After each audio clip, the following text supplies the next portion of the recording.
Hi hello namaste welcome to my channel. Bigg Boss season 9లో నాకు తనుజ మీద కొన్ని క్వశ్చన్స్ ఉన్నాయండి. ఈ క్వశ్చన్స్ ఈ వీకెండ్ రోజు నాకు సార్ అడుగుతారా లేదా చూడాలి. ఎందుకంటే ఈ క్వశ్చన్స్ కానీ నాకు సార్ అడిగితే నిజంగా బిగ్ బాస్ టీము తనుజాకి సపోర్ట్ చేయనట్టే. ఎందుకంటే ఎక్స్పోజ్ చేశారు కాబట్టి తన గేమ్ని. లేదు అని అంటే నిజంగానే ఇదంతా ఒక స్ట్రాటజీ, ఎవరినో గెలిపించాలని ట్రై చేస్తున్నట్టు నాకైతే అనిపిస్తుంది. సో ఫస్ట్ ఆఫ్ ఆల్ ఆ క్వశ్చన్స్ ఏంటంటే, మొన్న నామినేషన్స్ రోజు కళ్యాణ్ పేరుని రాముకి చేతి మీద గీసి మరీ చెప్పింది కళ్యాణ్ని నామినేషన్స్లో పెట్టమని. ఎందుకంటే ఇమ్మాన్యుయల్తో పోటీగా ఏం మాట్లాడతాడో చూద్దామని నేనే పెట్టానని చెప్పింది కదా. అది ఆ అమ్మాయి చెప్పలేదులేండి, తర్వాత మనకు తెలిసింది. తర్వాత రాము ఏమన్నాడు, ఆమె చెప్పారని కాదు నాకు కూడా పాయింట్ ఉందని చెప్పాడు. అది పక్కన పెట్టేస్తే ఈమె చేతి మీద రాసి మరీ చూపించింది కదా వాళ్ళు ఏం మాట్లాడతారని. అదే ఇమ్మాన్యుయల్ ఏం చేశాడు, ఆ రోజు తన దగ్గర ఉన్న స్లిప్ని కళ్యాణ్కి ఇచ్చాడు. కళ్యాణ్ అడిగాడు కాబట్టి కళ్యాణ్కి ఇచ్చి, సరే కళ్యాణ్ ఏం పాయింట్స్ తనుజ మీద పెడతాడో నేను కూడా చూడాలి అని చెప్పి ఇచ్చానని చెప్పాడు కదా. అక్కడ అతని గేమ్ని ఎక్స్పోజ్ చేసేదానికి ఇమ్మాన్యుయల్ని పైకి లేపి మరి నువ్వు సేఫ్ గేమర్ కాబట్టి నువ్వు నీ నామినేషన్ నువ్వు పెట్టకుండా కళ్యాణ్ చేత పెట్టించావని అడిగాడు కదా. ఇక్కడ తనుజ చేసింది కూడా సేమ్ థింగే కదండి.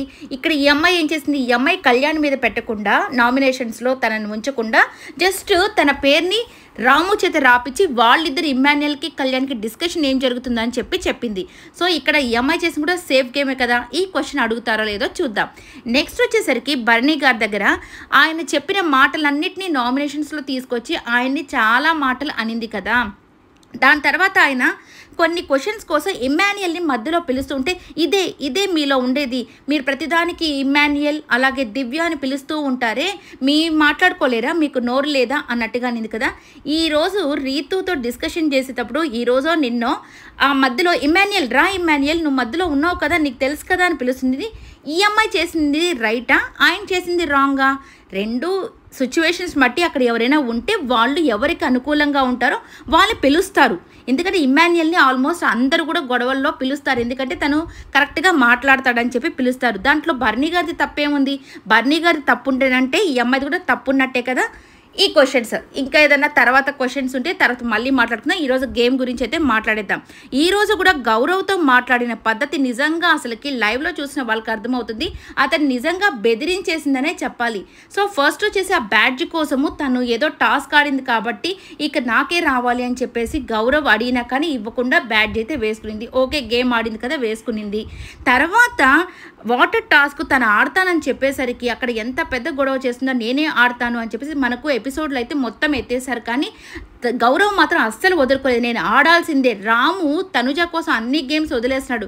నిజంగా అబ్బాయి ఎందుకున్నాడో కూడా అస్సలు అర్థం కావట్లేదు. ఎందుకంటే వాయిసే రైజ్ చేయకుండా అన్ని గివప్ చేసేసుకుంటూ పోతుంటే ఇంకా ఇలాగుంటే కష్టం అయిపోతుంది. మరి ఈ అబ్బాయిని ఎందుకు ఇలాగా ఉంచుతున్నారో కూడా అర్థం కావట్లేదు. ఎందుకంటే ఆట కోసం ప్రాణం పెట్టే వాళ్ళు ఎంతోమంది ఉన్నారు, బట్ ఇలాంటి వాళ్ళని ఎందుకు ఉంచుతున్నారో అర్థం కావట్లేదు. మొత్తానికి గౌరవ్ అయితే మొత్తానికి గేమ్ ఆడేదానికి తను మాత్రం పట్టుపట్టి ఆ గేమ్ని ఆడి వాటర్ దాంట్లో నిజంగా సూపర్గా టాస్క్ అయితే కంప్లీట్ చేస్తాడు.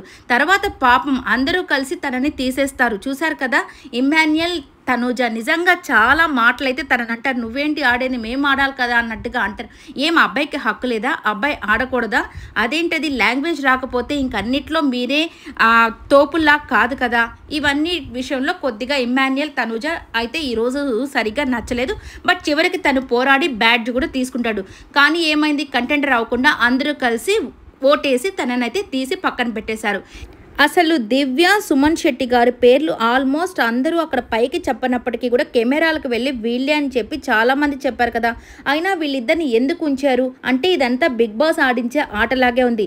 ఆమెను ఈసారి కెప్టెన్ చేయాలని చెప్పేసి నిర్ణయించుకున్నట్టున్నారు. అందుకే అయిన వాళ్ళందరినీ అంటే కెప్టెన్ ఆల్రెడీ అయిన బ్యాచ్ అంతటిని అక్కడ పెట్టేసినట్టున్నారు. చూడాలి రేపు ఏం జరుగుతుందో అనేది. ఐ హోప్ ఈ వీడియో మీకు నచ్చినట్లయితే లైక్ చేయండి, షేర్ చేయండి, కమెంట్ చేయండి, సబ్స్క్రైబ్ చేసుకోవడం మర్చిపోకండి. Thank you so much for watching. Bye bye.